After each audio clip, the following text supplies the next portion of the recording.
Okay, let's now look at the Albanese government's green agenda that continues to ramp up. The pace of this threatens to destroy what I think is already a dwindling energy security market.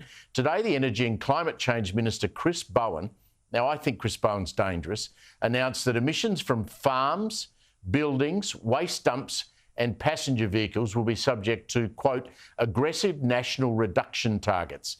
Now, this, of course, on top of the introduction of Labor's safeguard mechanism that's targeting the country's 215 heaviest emitters.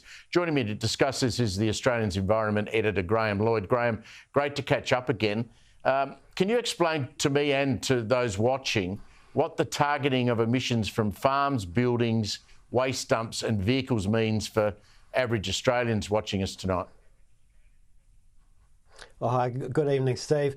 Look, it's always been the case that once a net zero target was set for 2050, reforming the electricity sector was only going to go part of the way.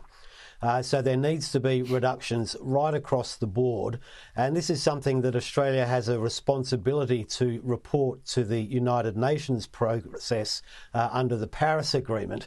And so today, Chris Bowen really set out that he's going to call for a roadmap on how these emissions can be reduced and go about it in an aggressive fashion.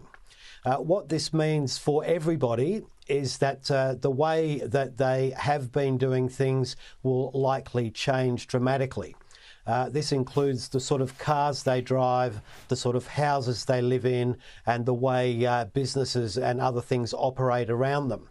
And I think for a measure, you look at the most recent survey or report, and it said that the cost of this transition is going to be $1.5 trillion in the next 7 years and $9 trillion out to 2060.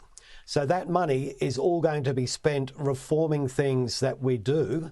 And in some way, that money is going to have to come from somewhere. CSIRO has started looking at onshore and offshore wind. The Australian energy market operators found that the capital costs of onshore wind have increased by 35% and the capital cost of solar up by 9%. And you've got average wholesale power prices in New South Wales, for example, up over 160%. I mean, this is just, we're not even at the bad bit yet, are we? No, well, the squeeze is coming. I mean, this is a function of supply and demand. And as everybody sort of races to build windmills, put in solar panels, find batteries and things, the price is inevitably going to go up. The big concern is that there is simply not enough of these resources available to satisfy the demand. So that points to a very tight squeeze going into the future.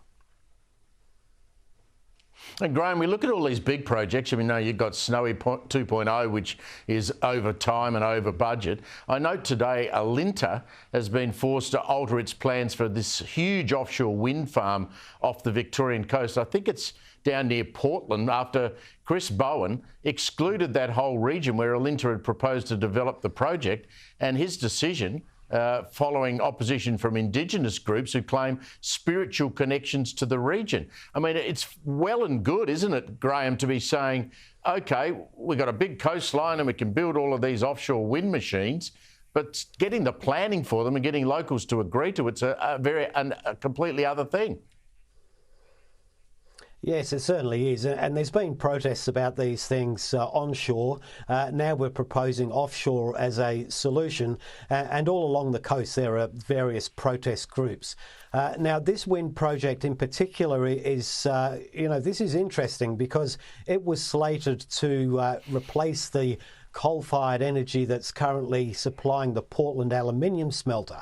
It's been forced further offshore, which changes the economics of it dramatically. So the real question is, well, what's going to happen with Portland? Yeah, well, poor old Portland aluminium smelter, as you well know better than anyone, Graham's always been under pressure. Always a pleasure to catch up with you, mate. Graham Lloyd there for the Australian. Speaks so much sense.